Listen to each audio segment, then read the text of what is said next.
game. This was what all those stories told around campfires were made of. It put hair on your chest, made you stronger, a real man. Racing down a deserted, dimly lit street, he spied a chain-link fence that looked like his ticket out of this. Except he had 4 paws and not a pair of legs to climb said fence. Well, shit. The thunderous sound of feet on blacktop diminished behind him. Maybe they'd given up? But his ears picked up mumbling as the men who pursued him continued their search. No such luck. A bright light cornered him as he swept past a dumpster, only to find a dead end. Fuck. Holy cow! Look at him! He's goddamn huge, Al! One of his potential jailers hollered from behind the glare of the flashlight. Bent at the knee, one of the men squinted at him from the darkness. Damn right he was huge, and he was going to take a big bite out of poor Al's ass if he came any closer. Al followed up with a long whistle, readjusting his baseball cap. Jesus! I've never seen anything that big, Len. German Shepherd, you think? Len's eyes were wide in the darkened alley. He rocked back on his heels and gave his obviously professional opinion. Mutant German Shepherd, maybe. Fear not, good citizens of Hoboken. Animal Control's finest are hard at work. German Shepherd. Huh. Wait, Al said. I've got something for him. He began to dig around in his pocket, pulling out a plastic bag.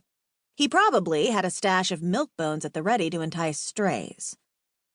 Hardly worthy of him when he was used to dining on filet, but Max figured he'd give Al a nod in the noble effort category. As he watched Al skeptically from the corner he was backed into, he caught his first whiff of Al's magic stray catcher stash. No, not that. Anything but that. His stomach howled in violent response to the contents of the plastic bag. Jesus, Al, that's so unfair. Look, puppy, look what I have. Al held meat, red meat, between his fingers, shaking it around to entice him.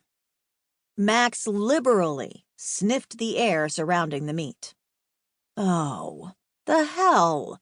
How insulting. It was going to take a hell of a lot more than some cheap round steak to get him to bite. It was filet or nothing. But his stomach growled again in another protest. Meaning, round steak was better than no steak. Well, okay, he'd bite. He could easily knock this guy out while snatching the meat from him. Max prowled closer, moving in on Al's beefy hand, exposing his fangs with a low snarl.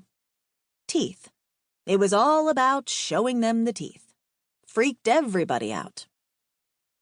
His next move was intentionally sudden. He made a howling leap of an arc, one an Olympic pole vaulter would envy, nabbing the meat with his teeth and gobbling until it was halfway down his throat. That was when he felt the sting of the dart. Son of a bitch. If he could, Max would have rolled his eyes at how predictable the tactic had been. As he fell to the ground with a bone-rattling thud and the world began to go black, his last thought was 2 guys named Al and Len had bested him. Christ, the shit he was gonna get from the guys back home for this. Chapter 1. Jesus Christ in a miniskirt, J.C. Jensen uttered, skidding to a halt. The winded animal shelter director she'd lost somewhere back amongst the maze of cages finally caught up with her. Catching the look on her face, he nodded with a sad sigh and rocked back on his heels. His lined eyes were full of emotions he didn't bother to hide. Yeah, that's usually the reaction he gets. She clucked her tongue. He'd make Cujo hang his head in poser shame. The truth. J.C. paused for a moment, still floored by the sheer size of this dog.